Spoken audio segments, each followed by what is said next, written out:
The following podcast is part of a certified educational activity titled Refining Best Practices in Cancer Immunotherapy Biomarker Testing and Pathologic Response Assessment. Access the entire activity and complete the post-test at peerview.com/FTC860.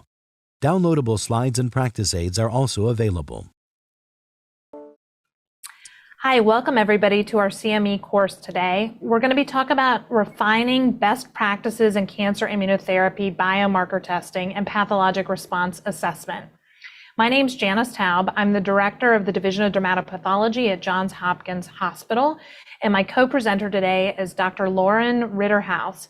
She's the associate director of the Center for Integrated Diagnostics at Massachusetts General Hospital and assistant professor at Harvard Medical School. First, some introduction and background to the topic. There are a number of gaps and opportunities for improvement. So immunotherapy testing has become standard in many tumor types. There are definitely challenges, especially with PD-L1 testing, and there are also a number of questions about MSI status and TMB, both of which will be discussed today. So an ISLAC global survey on PD-L1 testing for non-small cell lung cancer with more than 300 pathologists, really focused on the issues with PD-L1, confusion with antibodies, clones to use, their associated assays, the number of samples, turnaround times, and QA metrics were measured. And so its most often used clones are the 22C3 clone, used almost 70% of the time, an SP263 clone that's used 50% of the time, and then also reported uses of laboratory-derived tests, and we're going to talk a little bit about those later. If you look at turnaround time, half of pathologists are able to achieve a turnaround time less than 2 days, but 13% have more than 5 days. So there's definitely extended need for training, standardization, and better QA measures. If you look at community providers that were surveyed at ASCO, on the order of 200 people responded, and 40% reported testing less than a quarter of their patients who had advanced cancer for TMB, and around 8% never test. And there were definitely basics that were misunderstood, including what the actual testing recommendations were, the cut points for interpretation and applicability. So again, another gap that could be improved by education, and obviously the goal is improved patient outcomes. There's also a new role for pathologists in immunotherapy biomarker testing, and that's in the neoadjuvant setting. And so what pathologists are being asked to do there is to assess the pathologic response to therapy in H&E stained slides. And so in this instance, the patients receive immunotherapy, and then the definitive surgical resection is taken out after exposure to immunotherapy, and pathologists then grade the response at that checkpoint. Challenges with this are that the definitions for pathologic response criteria have variation across trials and some tumor types, and there's limited guidance available. And so there are major efforts that are ongoing in refining and standardizing these pathologic response assessments across tumors, and I'm looking forward to sharing that with you today. So accordingly, the goals for this educational session specifically are to improve understanding of the recommendations and some of the practical considerations for cancer immunotherapy biomarker testing and pathologic response assessment in different tumors and treatment settings, and also to improve your skills in conducting immunotherapy biomarker testing and pathologic response assessment in collaboration with other multidisciplinary colleagues to help guide clinical decisions for patients with cancer. So how do immune checkpoints work? If you think about this constant interplay between the tumor and the immune response, one thing you can do is actually accelerate the immune response against the tumor, so-called turning up the activating, and we do that using agonistic antibodies. The other thing is to release the brake that the tumor puts up. And those are the so-called blocking antibodies. Those are blocking the inhibitors. And those are the ones that we're most familiar with: anti-PD-1, anti-PD-L1, anti-CTLA-4, and a newcomer anti-LAG-3, which has recently been approved in combination with anti-PD-1 for patients with melanoma.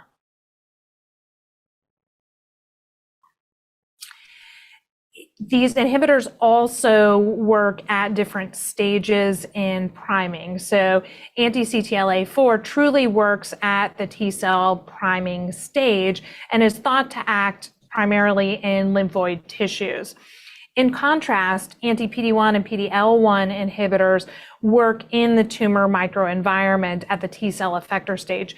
And the implications for us as pathologists is, because we have the tumor microenvironment that we're often looking at underneath the microscope, that's where we find those immediate and local biomarkers like PD-L1 expression to help us look for these markers to better predict who might respond to therapy. Some of the currently approved monoclonal antibodies are shown here, and these are all monotherapies. So anti-PD-1, anti-CTLA-4, anti-PD-L1, as I mentioned, anti-LAG-3, those can be given singularly or in combination. And these monotherapies are approved across many different tumor types, as you can see here, ranging from cervical cancer to Merkel cell carcinoma, primary mediastinal B-cell lymphoma, and even biliary tract cancers. We also now have an expansion where we're getting combinatorial approvers. So these are examples where you'll see anti-PD-1 or PD-L1 combined with targeted therapies, combined with chemotherapies, sometimes these triplet combinations now.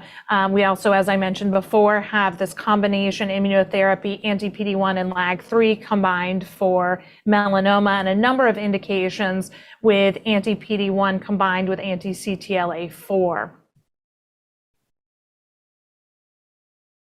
One of the other areas where we're seeing expansion is that we're transitioning from all of our successes in the advanced disease setting to an earlier stage setting with the idea of curative intent.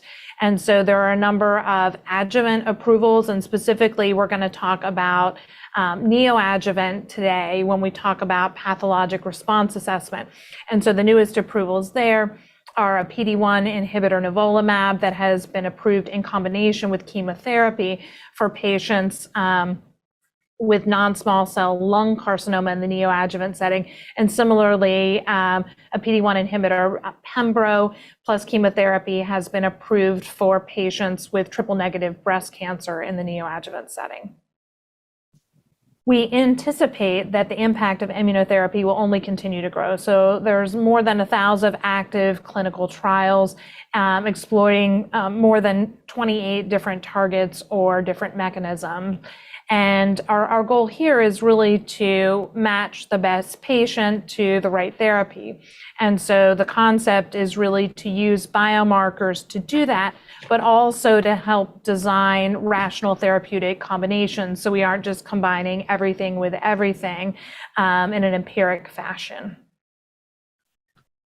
Some of the biomarkers that are being used and explored to do that are shown here. There are so-called phenotypic markers where you can actually test on the tumors in the tissue sections, looking at gene signatures as well as testing the patient's microbiome. There are also genomic markers such as MSI and TMB, which we'll touch on today, DNA FISH, and TCR clonality studies. 3 of these, PD-L1 IHC, as well as MSI and TMB, are approved as biomarkers by the FDA. And we are looking forward to seeing which other biomarkers might be brought forth in the future, or potentially some of these current biomarkers may be combined. Thanks, Dr. Taub, for getting us kicked off with that great introduction. So I'm going to start with focusing on those 3 biomarkers that were just highlighted that are approved by the FDA. So these are biomarkers that we're doing on diagnostic specimens in advance of the patient receiving immunotherapy to help guide them to which therapeutics to receive. So let's start off by talking about PD-L1, which I think is the biomarker that people are most familiar with in this space. So just going over a few things that are important when we're talking about PD-L1 assessment by immunohistochemistry. Of course, it's always important to make sure you're evaluating and reviewing a validated IHC assay and all the proper controls are functioning as one would expect. And the specimen should always meet the pre-analytical requirements, whether it be fixation type, the section, the storage of the tissue section. And then it's important to consider tumor and assay specific differences, different patterns or scoring systems or cut points. This is particularly important if you're looking at an assay or a particular tumor type in which you're not reviewing this particular PD-L1 assay on a regular basis to make sure you're familiar with the differences in the different assays and scoring systems. And as we'll have a few example slides shown subsequently, PD-L1 can be expressed in a variety of cell types. So it can be expressed in tumor cells and stromal cells and immune cells. And in the tumor cells, we're looking for membranous staining of any intensity, and it doesn't have to be complete membranous staining. And immune cell staining can be cytoplasmic in contrast. And I'll have a few examples of things to exclude when one is evaluating PD-L1. So excluding areas of in situ disease or dysplasia, any areas of the tumor that are non-invasive, if on the section that PD-L1 is being evaluated, if there's an area of the slide that has non-tumor tissue, it's important to not look at the immune cells away from the tumor, and then to avoid areas of necrosis. And finally, PD-L1 staining can be heterogeneous, even within the same tissue section. So it's important to integrate scores across the tumor that's being evaluated. So I've alluded to several different PD-L1 scoring systems, and I'm not going to go into too much in-depth detail of the scoring systems here, but just to highlight a few. So the TPS and the TC score are very similar. So this is where we're looking at the number of PD-L1 stained tumor cells divided by the total number of viable tumor cells in the section that's being evaluated. This is in contrast to the CPS score, which is looking at not only the number of tumor cells that are stained with PD-L1, but also adding that to the number of lymphocytes and macrophages. And so that's all part of the numerator here, this equation. And then that number is divided by the total number of viable tumor cells present. So that's the CPS score. And then finally on the bottom is the IC score, which is looking at actually, instead of just absolute numbers, looking at the area on the slide. So the area of the tumor infiltrated by PD-L1 stained immune cells divided by the total area that the tumor is present on the section. So a few of the cases that I wanted to show here to highlight some of the topics that I've already mentioned. And this is a nice example just to remind everyone that a variety of cell types can express PD-L1, and it's very important to know what cell type you're looking at when you're doing these scores. And sometimes that's easier said than done. So tumor and immune cells and stromal cells can express PD-L1, like you can see an example of that in this particular image. Another thing that can be tricky, depending on the section that you're looking at, is to remember that macrophages can express PD-L1 in a membranous pattern very similar to tumor cells, and that we want to make sure that we're looking at tumor cells and not being fooled by macrophages.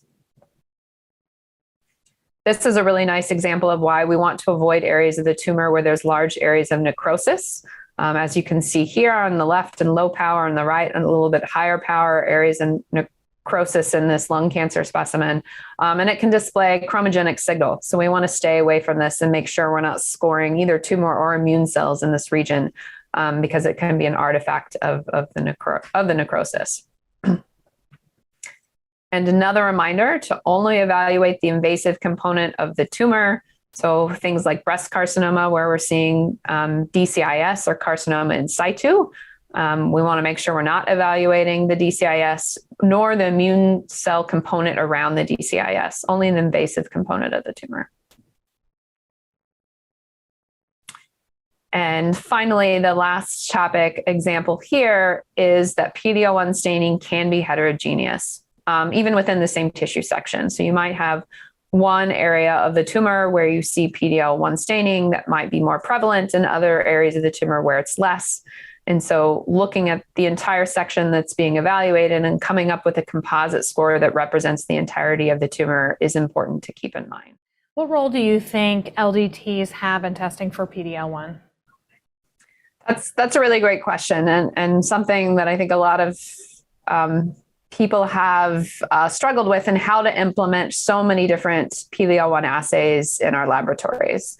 I think there's a few different approaches and strategies.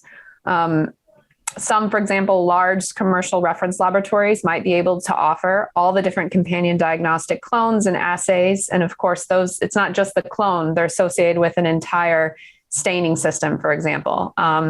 Whereas, smaller institutions or academic hospitals might not be able to offer all of the different assays and have all the different platforms available. And so some people have taken the approach of using a lab developed test, similar to the one that was shown in that comparator study on a few slides ago. And after doing really rigorous assessments to show that this particular assay and platform performs in a comparable way to the companion diagnostic or other assays. And then that is the assay that you're able to offer at your institution. So I do think it plays a significant role in access to PD-L1 testing. Because it would be very difficult if all the PD-L1 tests, in the entire country have to be sent to just a handful of commercial reference send-out labs that have the ability to have all these tests. So I do think it has a role, but I think it really has to be the LDT and the platform in which it's used. You can also think about where one of the clones that are part of these companion diagnostic or complementary assays might be used on a different platform. So then it's an IVD used as an LDT situation. That's also an option. If they're rigorously tested and there's a nice comparison showing that they perform well, I think that's an important role in, increasing access to biomarker testing for all of our patients, that the largest number of pathology practices can implement it. All right, so let's move to the second biomarker in this section, which is microsatellite instability and mismatch repair deficiency. And this is a really nice figure showing the frequency with which you can find MSI high cancers across a variety of tumor types. And so the ones on the left, which have a very high percent of cases being MSI high, are of course endometrial cancer, colon cancer, and gastric cancer. And in thinking about looking at this as a pan-tumor biomarker, it's really easy to pick up MSI high in these tumor types because a lot of practices and institutions have been already doing reflex testing via immunohistochemistry, at least for colon cancer, and then maybe a little bit later endometrial cancer for many years, looking for Lynch syndrome screening. So the incidence of MSI high is quite high in these tumor types, and many places were already detecting them by routine IHC testing. But if you look after these tumor types in which it's really common, you can see there's a long tail of a large number of tumor types. And this particular isn't all-inclusive. There are many tumor types in which you can find MSI high that aren't depicted here, in which you can find tumors that are MSI high, albeit very rarely. And so, this leads to a discussion of how are we going to identify all these patients? What are the testing strategies to look for MSI high in these variety of tumors? And then also what is kind of the threshold for determining MSI high, which is a similar conversation that we'll have when we look at TMB as a biomarker next. Now that we're thinking about looking at MSI high in a variety of tumors other than colon cancer and by a variety of different testing modalities. So let's talk a little bit about how to test for MSI high or mismatch repair deficiency. Immunohistochemistry, everyone I think is pretty familiar with it. It's a very great test to look for this particular biomarker for a variety of reasons. It's widely available. Many immunohistochemistry and pathology laboratories already have it in-house and available. It doesn't require any matched normal, so you don't have to have normal blood or normal tissue to evaluate it. And you don't need a ton of tumor, and you don't need a really high tumor purity specimen to work. You can just have a few foci of convincing invasive cancer, and that is enough to interpret an IHC assay. So it's a really good option. Another method, so that's for you're looking at the actual protein here, right? You're looking at loss of expression. Other methods are actually looking at the genomic features of microsatellite instability high, which is kind of the downstream effect of not having proper mismatch repair protein functioning. And the gold standard of this is a PCR-based test. So it's amplifying different of these microsatellites or homopolymers or other repetitive sections of DNA, amplifying them by PCR. So this is looking just at a handful of loci. So most laboratories do 5, some people do up to 10 loci, and then doing a sizing assay with capillary electrophoresis. And so while this is considered the gold standard for MSI detection, it does have some limitations. So it requires a tumor section and a non-tumor sample. So that's blood or some other tissue section that you have that doesn't have any tumor involved in it. And the tumor section actually has to have a reasonable amount of tumor purity. You need 25 to 30% tumor cells. So depending on the tissue that you have available, sometimes that's not possible. The other thing, this requires a high complexity molecular diagnostic laboratory.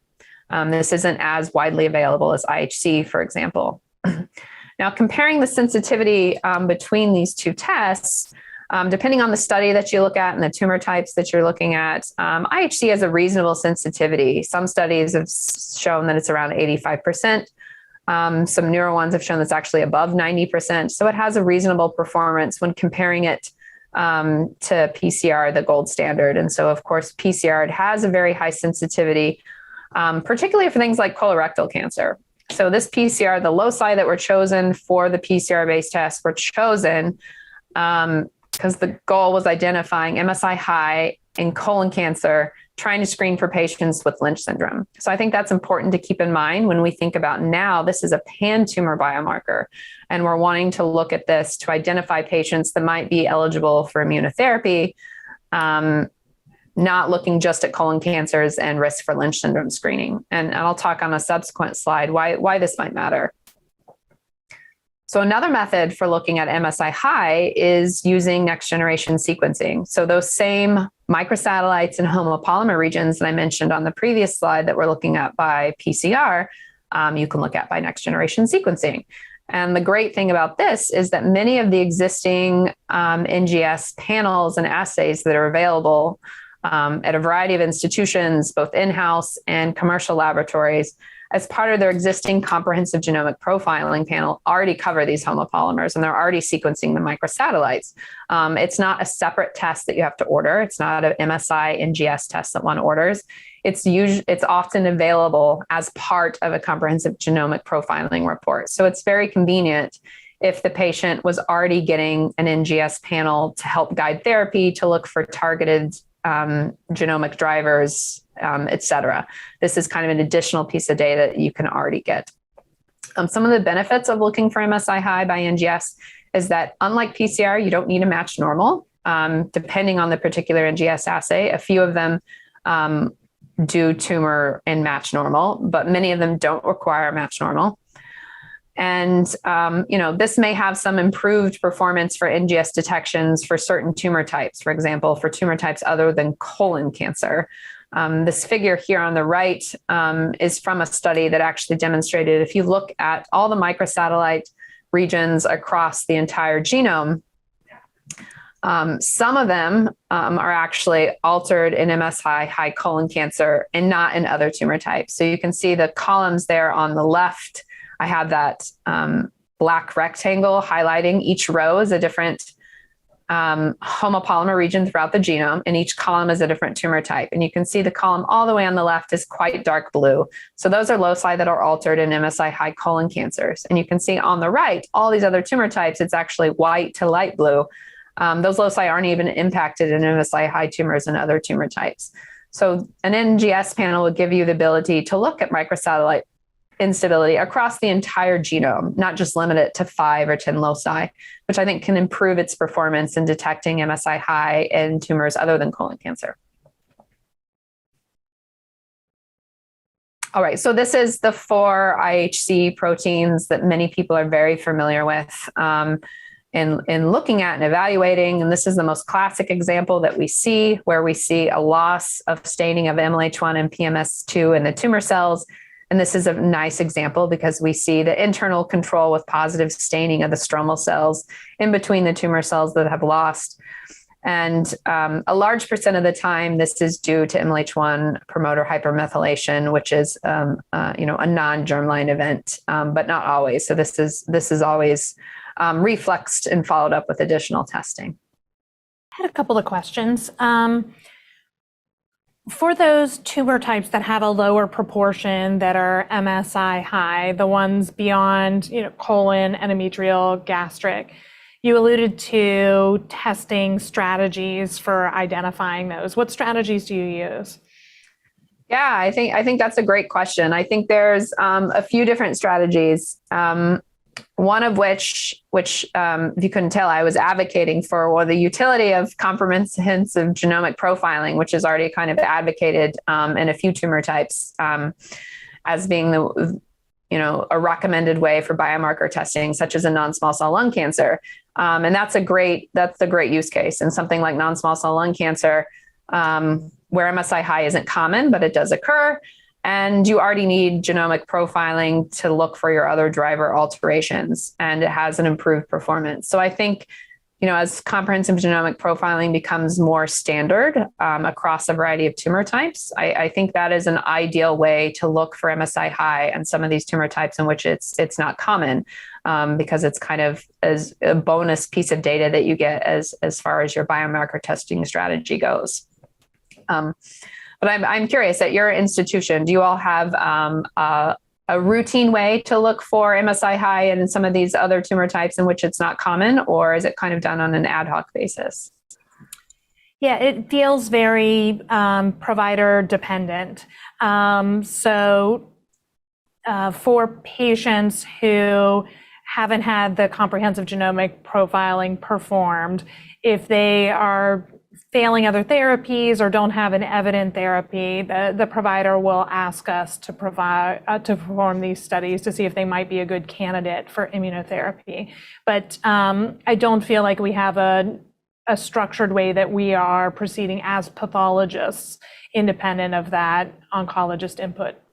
Yeah, and I would have to agree. I think that's kind of the practice that's done at my institution as well. If they haven't already gotten it as kind of, like you said, as a bonus as part of an NGS panel, then kind of when they are thinking about potential therapeutic options, it will get ordered kind of on an ad hoc basis by the oncologist. But we as pathology also don't have kind of a more standardized approach to looking for that biomarker.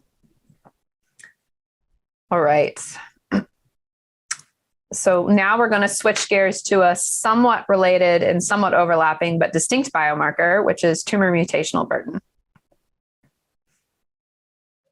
So just to take a brief step back and have everyone refamiliarize ourselves with DNA mutations. So it's really, when we're talking about the tumor mutational burden, I like to say it's like got the simplest definition possible, and yet I could spend like 6 hours talking about the complexities of it.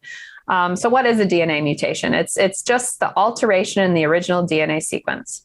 And there's a variety of different DNA mutations that we can have that cause a variety of changes downstream as far as impacting the protein and the amino acid structure. So you can have a change in the DNA that doesn't result in any changes to the amino acid sequence. You can have a change in the DNA that results in a single amino acid substitution in the protein.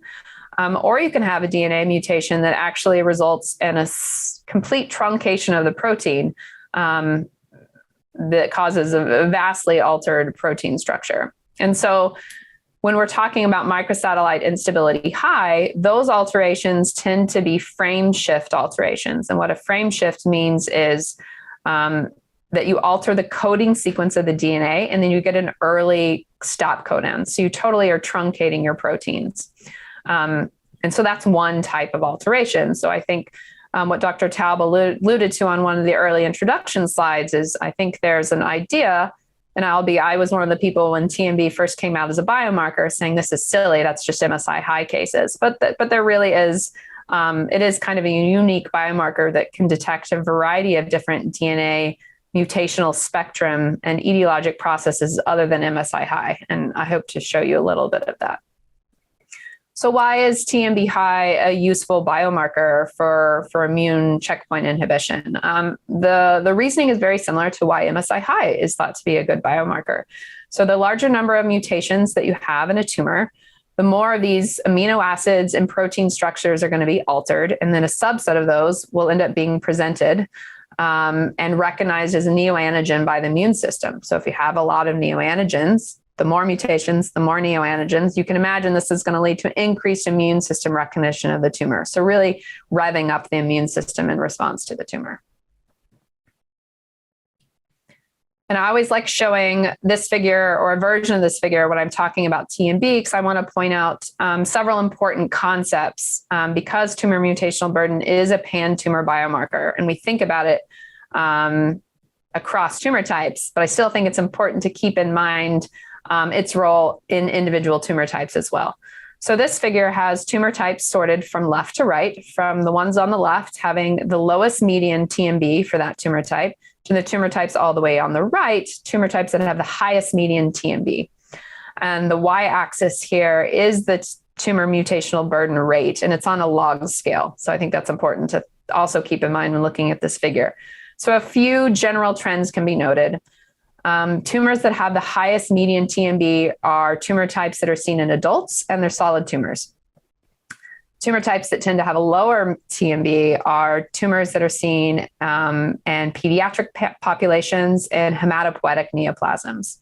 So those are two general trends. There's always exceptions, of course. The other thing that I want to point out is you see the tumors I have highlighted in red here on the right that have the highest TMB. So these are tumors that are associated with some sort of environmental exposure. So smoking and lung cancer, smoking and bladder cancer, UV exposure and melanoma. These tumors tend to have the highest mutational rates.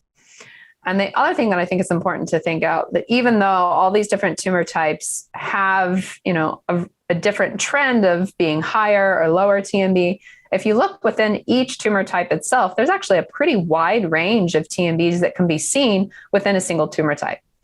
So I think that's why TMB is useful as a pan-tumor biomarker, because even within one tumor type, there's a very wide range of mutational burdens that you can see, despite these overarching trends. So this is, again, just a flavor to show you that there's a variety of different ways to calculate tumor mutational burden. It's usually a metric that's given as part of a comprehensive genomic profiling assay. It's usually not a standalone test. And there's a variety of different ways of calculating it, reporting it, and interpreting it. And there are standardization efforts ongoing. But right now, as you can see here, it's not currently standardized. And so like MSI high, that has a pan-tumor FDA approval, in June of 2022, the FDA approved pembrolizumab for unresectable tumors with high TMB. And this was based on, over 1,000 tumors with advanced solid tumors that were treated with anti-PD-1. But the patients that actually had high tissue TMB were really from kind of a small number of tumor types that you can see depicted here. But the patients in blue that had the high tissue TMB values had a greater response rate than those that had non-tissue TMB high. And I just want to mention there are standardization efforts ongoing, one of which is the Friends of Cancer Research that is published really extensively on this topic, trying to guide laboratories that are trying to validate this and add it to their existing NGS panels and kind of give more guidance of how to interpret these values from different laboratories in context with one another. But there's still a lot of, I think, work that needs to be done in this space. And finally, this is a nice figure looking at all three of the biomarkers that I've discussed already. And so in contrast to what I initially thought of when I heard TMB as a biomarker however many years ago, thinking, well, this is just MSI high cases, you can actually see that there is a significant overlap. So many MSI high tumors are TMB high, but there's actually a significantly larger number of patients that are TMB high that are not MSI high. And so, you would think about things like melanoma that have UV signatures and have very high mutation rates, but aren't MSI high. And there's many examples of that. So it is a somewhat overlapping population, but not completely overlapping. And then putting those on top of PD-L1, which is the big green circle here, which captures the largest number of patients. I think this is a nice figure to show that these can be very complementary biomarkers. It's not something that is done in any composite way at this time. We don't think about all three of these biomarkers as a composite score. They're viewed independently, but I think you can see here how they could serve as complementary biomarkers and really catch a wider net of patients than if you're just looking at one of these biomarkers by itself. And to just illustrate how these biomarkers can be complementary, I have a few cases to show here, both of which are non-small cell lung cancers. So this is a patient who received comprehensive genomic profiling looking for driver alterations. And there was no driver alteration found in, EGFR, ALK, RET, ROS, BRAF, or KRAS. And it had a pretty low tumor mutational burden. So 5 mutations per megabase, and it was microsatellite stable. However, 75% of the tumor cells express PD-L1. So this patient, based on all these findings, would be considered a good candidate for IO. Now, the flip of this is another patient with non-small cell lung cancer who also had comprehensive genomic profiling and no driver alterations were identified again. Microsatellite stable. However, this time the tumor mutational burden was considered high, so 20 mutations per megabase. But if we just looked at the PD-L1, less than 1% of the tumor cells express PD-L1. So adding on this tumor mutational burden, his ability to capture this patient that would have been lost if you were just looking at the other 2 biomarkers. Thanks for that. I had a question. I was struck by the fact that when we were talking about PD-L1 assays, the focus was on comparison of performance. And while you did a nice and thorough comparison, you moved to the concept of harmonization. Can you tell me a little more about that? Yeah, there's been, I think how these biomarkers have evolved into clinical practice has been a little different. So tumor mutational burden became a biomarker that was discussed and implemented, at least in a small fraction of institutions and hospitals throughout the country before there was a companion diagnostic TMB assay, for example. And so many laboratories sought to bring on this biomarker and either validate it as part of their existing comprehensive genomic profile, but there was no companion diagnostic assay available. And so I think kind of initially a lot of people started doing it and they were attempting to validate it based on tumor normal whole exome sequencing. There weren't any guidelines, there wasn't any standardization, and many people were kind of left to figure out how to do it. So I think that led to a lot of these called grassroots type efforts for harmonization. Forensic cancer research is a great one, which many institutions participate in and really be like, look, this is an important biomarker. We want to be able to offer this to our oncology colleagues and to our patients, but we need some better guidelines. We need standardization. We need to know how our TMB value correlates to another laboratory's TMB value. And so it kind of has evolved organically like this, probably not as fast as everyone would like. I think everyone would like it to have very kind of straight guidelines. But now, this group has published recommendations of, this is how these are the considerations of how to develop it, how to validate it. And then once you get a value, what is the comparison across assays? And so, I think it's kind of evolved really differently based on how it was initially rolled out into clinical practice. It's been an important effort from the molecular diagnostic pathology community. That's a great question. I'm now going to talk about pathologic response assessment after neoadjuvant immunotherapy. I'm going to start by framing really the clinical case and what I think is going to be the anticipated future demand for us as pathologists to perform this pathologic response assessment after patients have received neoadjuvant immunotherapy. And then I'm going to talk about some of the scoring systems that are out there, but I'm specifically going to focus on a standardized pan-tumor approach.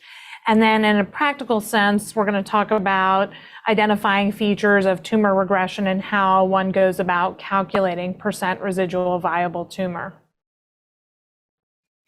So some background, as I mentioned in the introduction, immune checkpoint blockade is really a common denominator treatment in patients with multiple advanced tumor types. And so not only are we seeing it go across different tumor types, but as we mentioned, it's transitioning from the advanced disease setting into the neoadjuvant and the adjuvant treatment settings.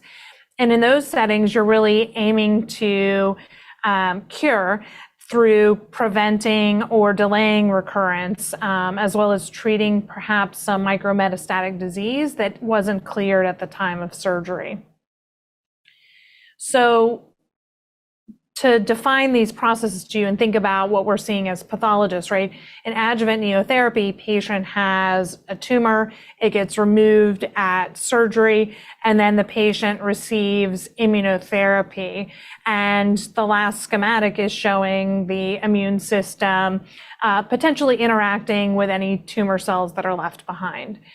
Neoadjuvant is different in that the patients receive the immunotherapy while the bulk of the tumor is still in place.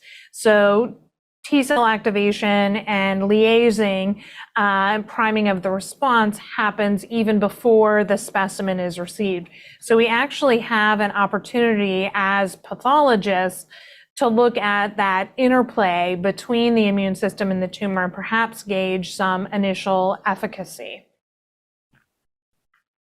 So there is this increase in neoadjuvant anti-PD-1 and PD-L1 based therapy trials worldwide.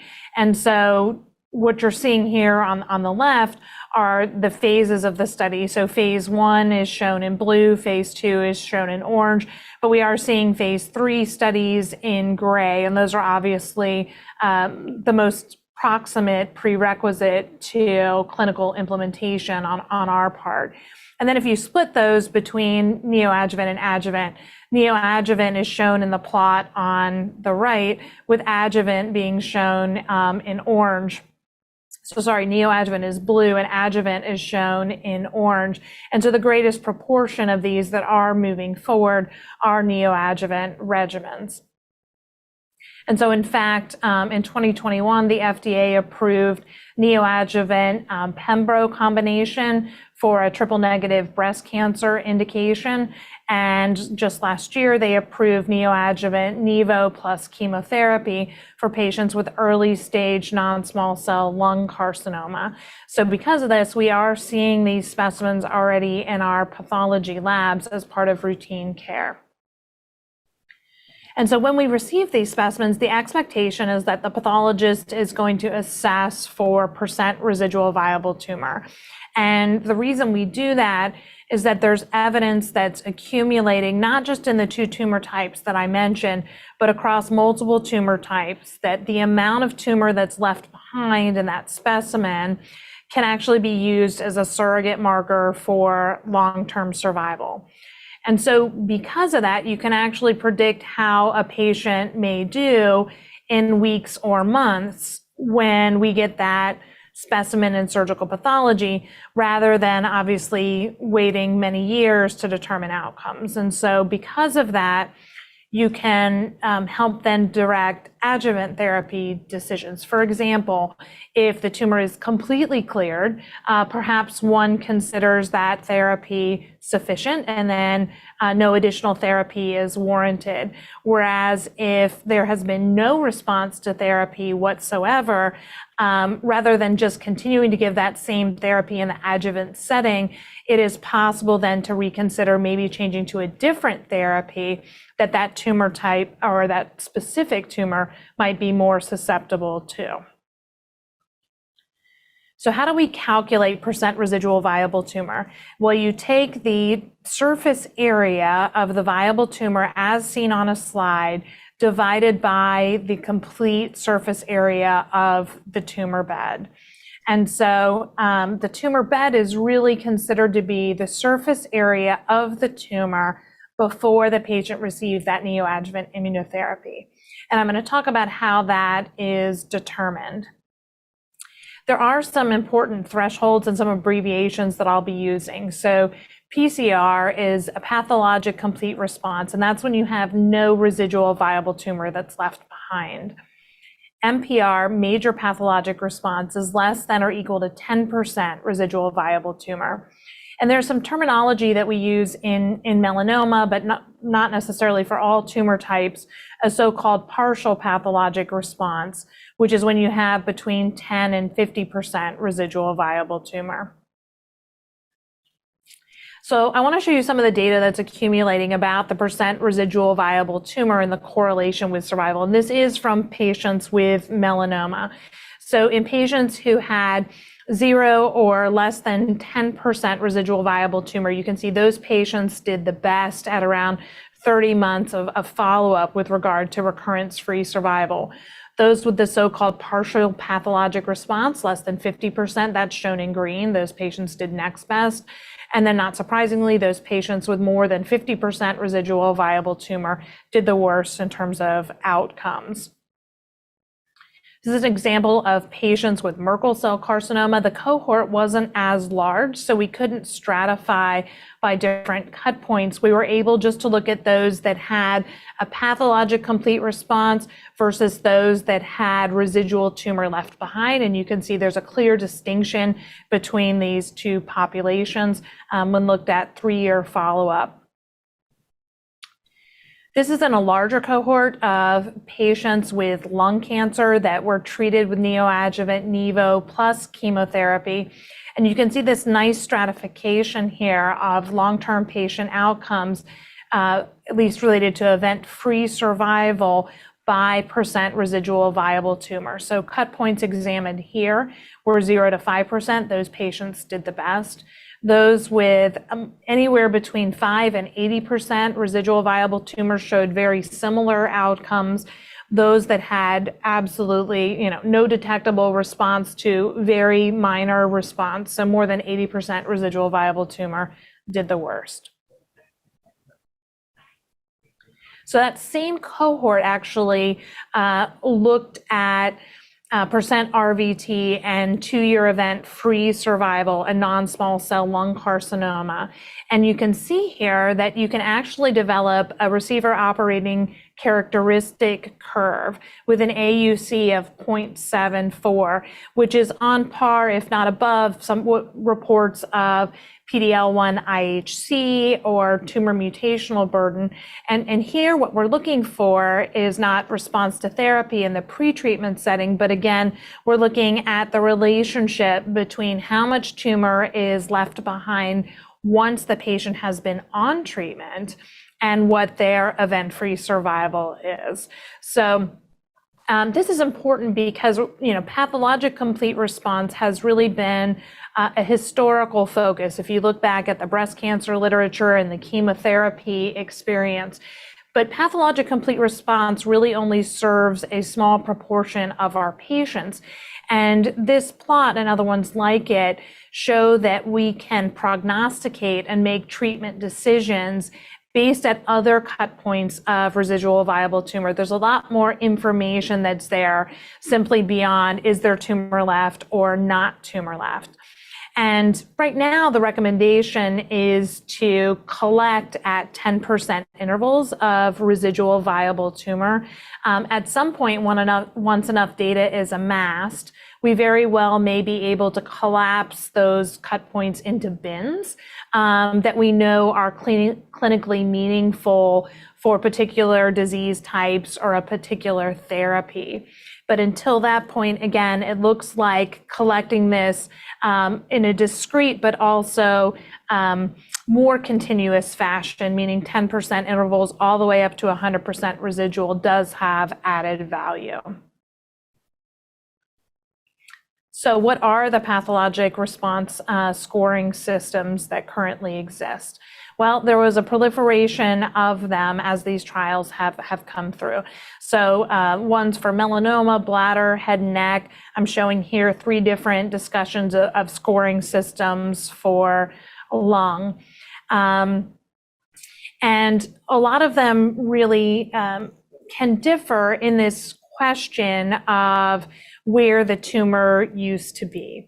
And so there has been a proposal for immune-related pathologic response criteria, similar to the fact that these tumor types are, or these therapies are a common denominator used colloquially across different tumor types. We can literally calculate in a similar way the denominator to this equation, knowing that immunotherapy shows similar mechanisms across these different tumors of efficacy, and we can detect that histologically. So to that end, rather than going through a bunch of the different scoring systems, I'm really going to focus on a pan-tumor scoring system. I will come back at the end to talk about ISLAC lung criteria as compared to this, because we are anticipating FDA approvals using that criteria as well.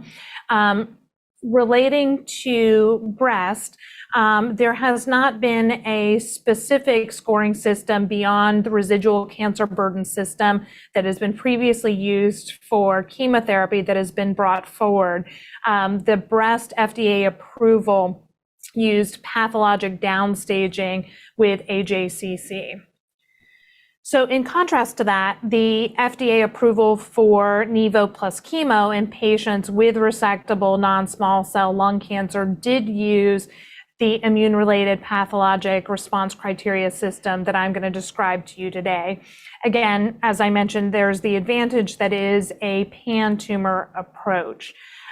Even though it was initially developed in the context of patients receiving pure immunotherapeutic regimens, it's also now been shown to be applicable to patients receiving chemotherapy alone, immunotherapy plus chemotherapy, and extended combinatorial treatment regimens.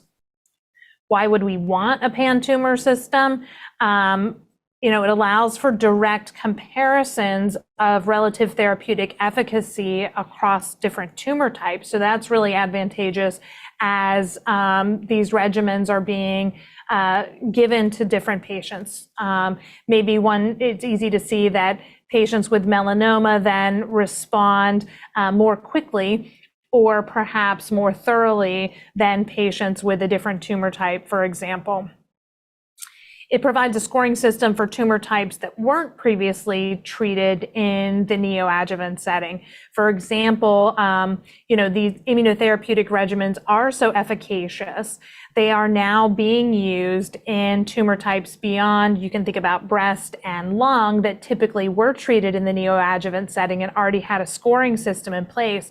You can think about basal cell carcinoma, for example, or Merkel. They're the ones that I come across, of course, as a dermatopathologist.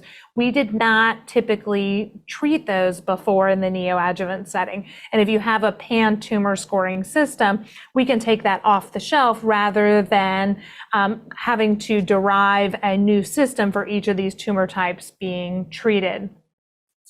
And perhaps importantly, it avoids the different scoring systems that get developed within the context of a clinical trial. And once that happens and there are attendant approvals, it is anticipated that pathologists will implement these scoring systems clinically the same way that they were done in the trial, similar to what we've seen with PD-L1 IHC, right? So here is the current PD-L1 testing landscape.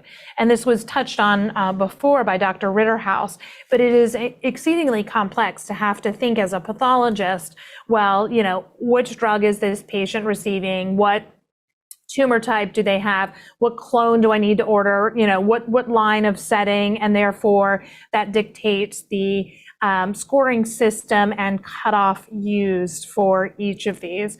And the hope is that we can actually get aligned ahead of time.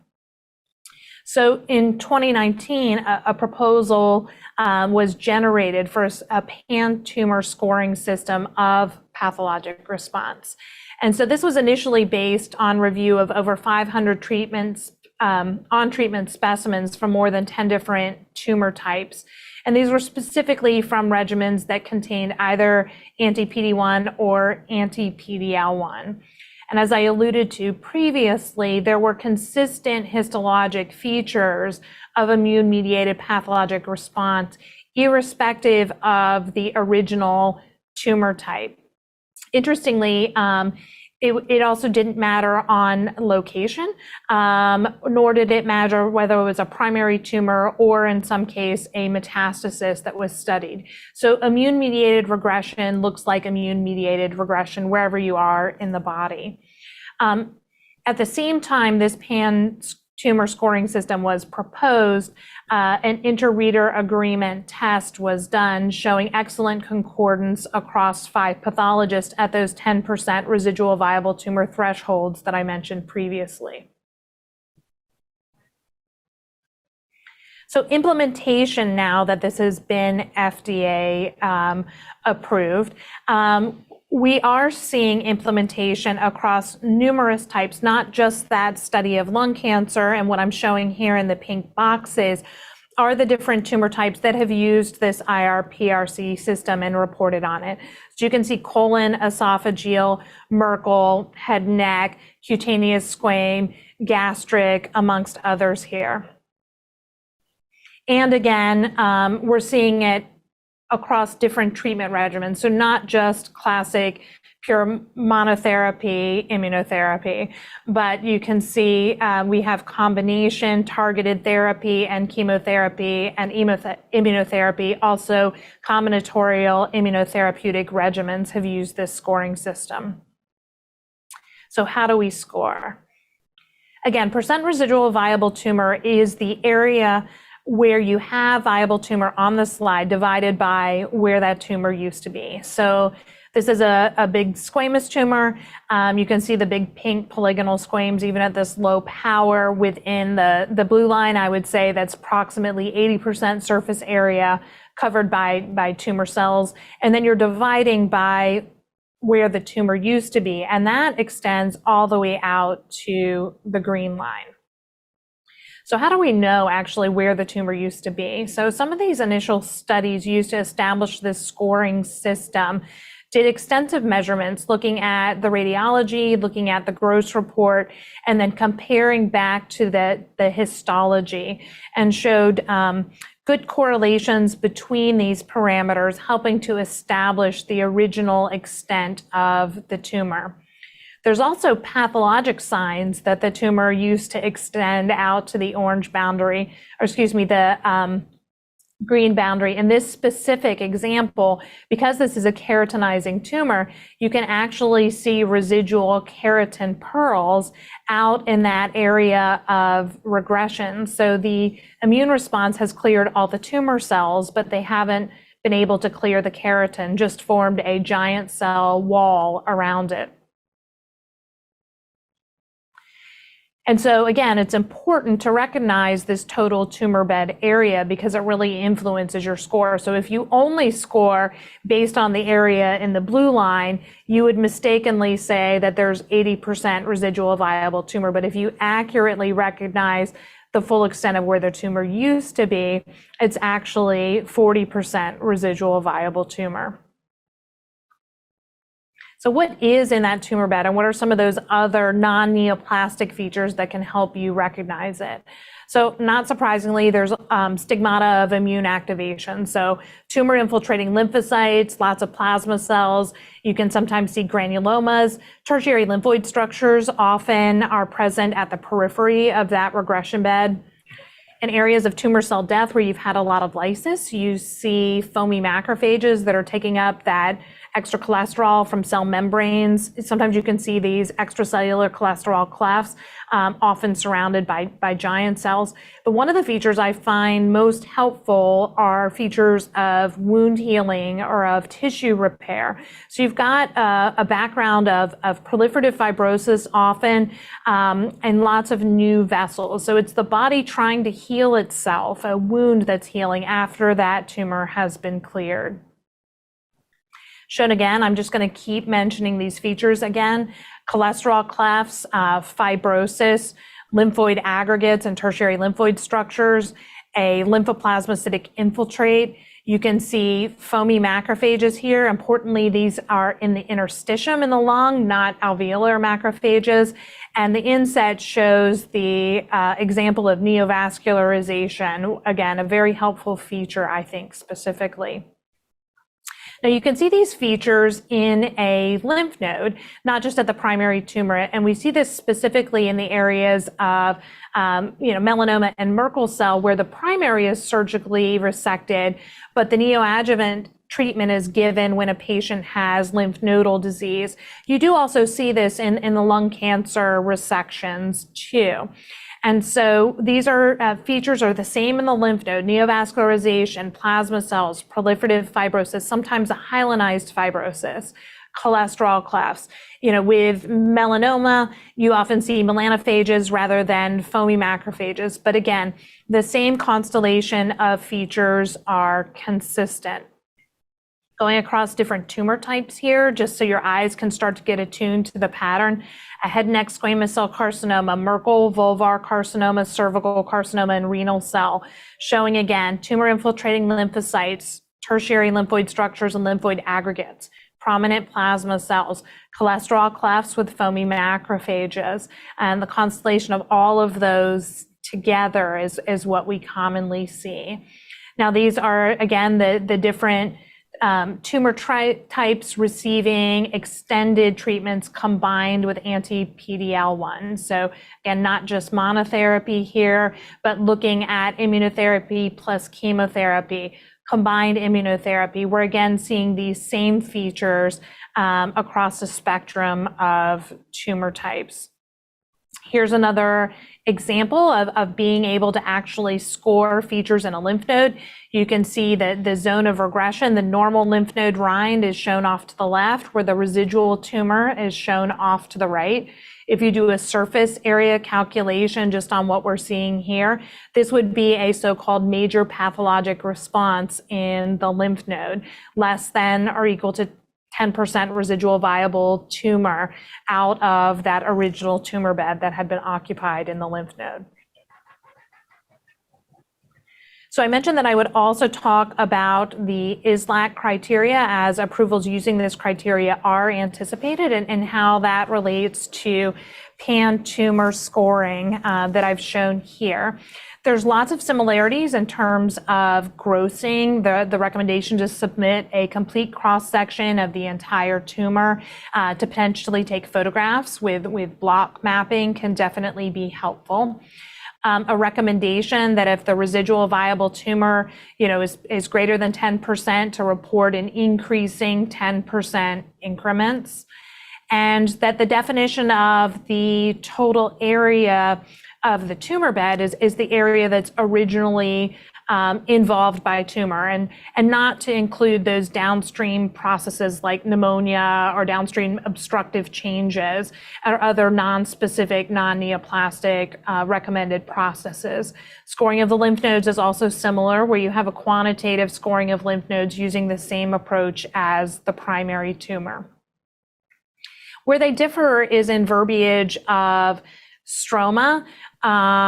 In the ISLAC criteria, stroma is any inflammation or fibrosis that's around, and that includes the intratumoral stroma, whereas the tumor is the area of tumor epithelium only.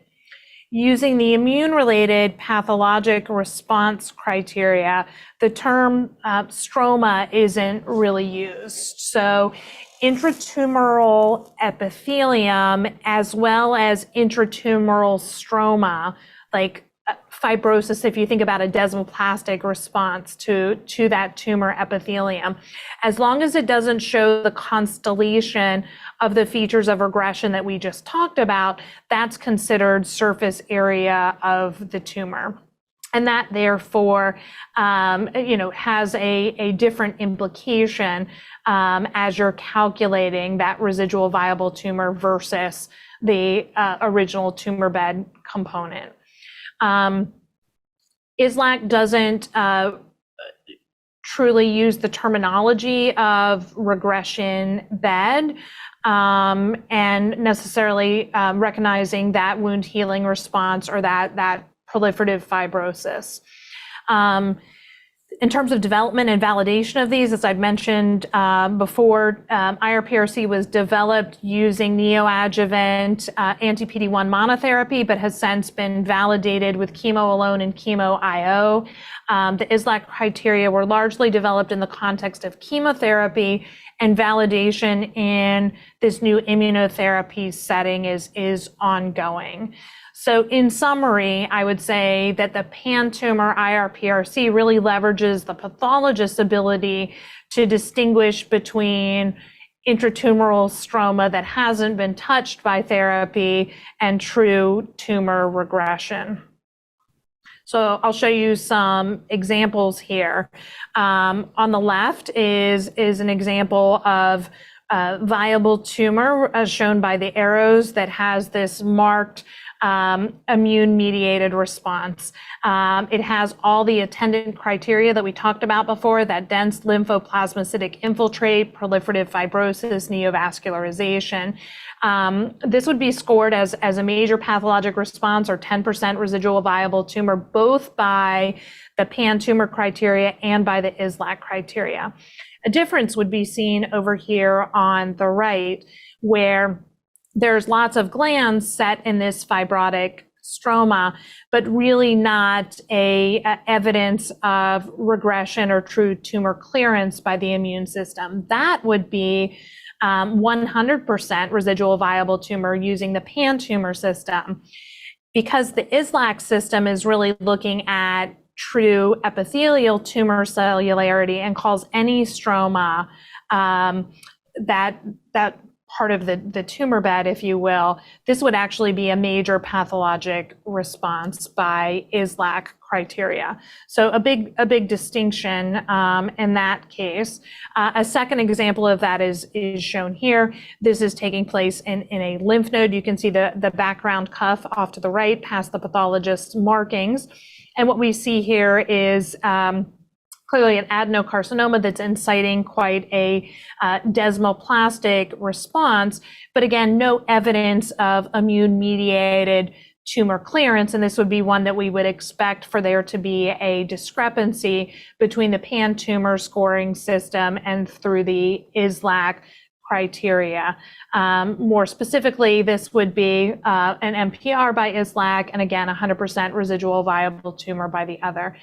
Really, we estimate that cases such as this with really this strong desmoplastic response to the tumor itself only account for a minority of cases, and we think that in non-small cell lung carcinoma, it's somewhere on the order of 5%. But this is one point worth making as those comparisons between the scoring systems are further studied. I will say that if I showed you this plot before, looking at residual viable tumor and how that continuous metric correlates with event-free survival. If you actually instead use percent regression rather than looking at percent residual viable tumor, you get a similar area under the curve. And so I think this underscores the pathologist's ability to distinguish treatment effect. Like, we can see what immune-mediated regression is, and we can distinguish it from intertumoral stroma. And in fact, there is a predictive ability in us being able to achieve that. So there is proven value. So in conclusion, neoadjuvant immunotherapy will drive a dramatic increase in clinical demand for us as pathologists to perform these response assessments. I am a strong advocate for a pan-tumor scoring system. I think it benefits pathologists. It's very hard to be swapping back and forth between scoring systems, and having a standardized one allows us to deliver, I think, more consistent and robust high quality patient care. And I think that it is possible for us to identify features of tumor regression on H&E stain slide, and doing that supports a strong calculation of percent residual viable tumor. Thanks a lot, Dr. Taub. I have one question. I love the contrast between your PD-L1 assessment slide with the chaos and the complexities of all the different assays, and then this nice presentation of this simple pan-tumor response assessment. Can you speak to how and why this was able to kind of be adopted? It looks like adopted fairly broadly kind of early on, in contrast to maybe some of the diagnostic assays that I discussed. Yeah, so I think it's still early days yet, and as I showed, some of those studies that I was showing were not done in the context of phase 3 clinical trials, and that will be key and in terms of longer term adoption. But I think what's most important is that this H&E scoring by pathologists, which is often a co-primary or even a secondary endpoint in these studies, they're not regulated like a true diagnostic test. So pathologists can potentially implement this differently, including the potential for post hoc comparisons between scoring systems and adjustments on our end. It can be done, and there's some flexibility there because it's not regulated right now in the way that a true diagnostic is. Right, thank you. Well, with that, I would like to thank the organizers as well as Dr. Ritterhouse for a great presentation and discussion today. Thanks for attending, and I hope you find this helpful to you in your practice. This activity is certified by PVI, Peer Review Institute for Medical Education. Remember to download the slides and practice aids. Thank you for listening. Download materials and complete the post-test for instant credit at peerreview.com/FTC860. This activity is supported through independent educational grants from Bristol Myers Squibb and Merck & Company Incorporated.